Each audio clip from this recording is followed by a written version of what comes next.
নমস্কার, আপনাদের সবাইকে স্বাগত জানাই এই চ্যানেলে। আজ আমি কৃত্তিবাসী রামায়ণের প্রথম কাণ্ড অর্থাৎ আদিকাণ্ডের অন্তর্গত অন্যতম একটি পাঠ্য বিষয় চন্দ্রবংশের উপাখ্যানের কয়েকটি শ্লোক পাঠ ও ব্যাখ্যা করার যথাসাধ্য চেষ্টা করব। নিজ গুণে ভুল ত্রুটি মার্জনা করবেন। প্রভু শ্রীরামের নাম নিয়ে শুরু করছি। সাগর মন্থনে চন্দ্র হইল উৎপন্ন, হইল চন্দ্রের পুত্র বুধ অতি ধন্য। সাগর মন্থনে চন্দ্রের উৎপত্তি হয় এবং চন্দ্রের পুত্র হচ্ছে বুধ। পুরুরবা নামে হইল তাহার নন্দন, তার পুত্র শতাবর্ত জানে সর্বজন। পুরুরবা হচ্ছে বুধের পুত্র এবং শতাবর্ত হচ্ছে পুরুরবার পুত্র।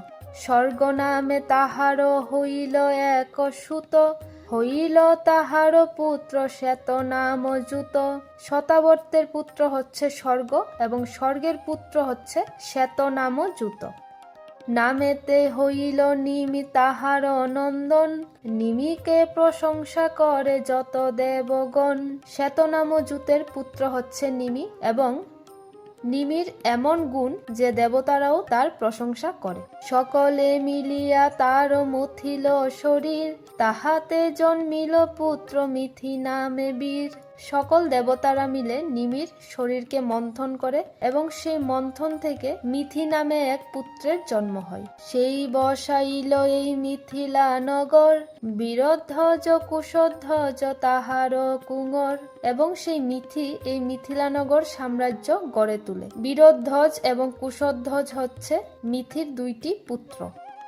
সৃষ্টি রক্ষা হেতু ধাতা চিন্তিয়া অন্তরে, করিল লক্ষ্মীর জন্ম জনকের ঘরে।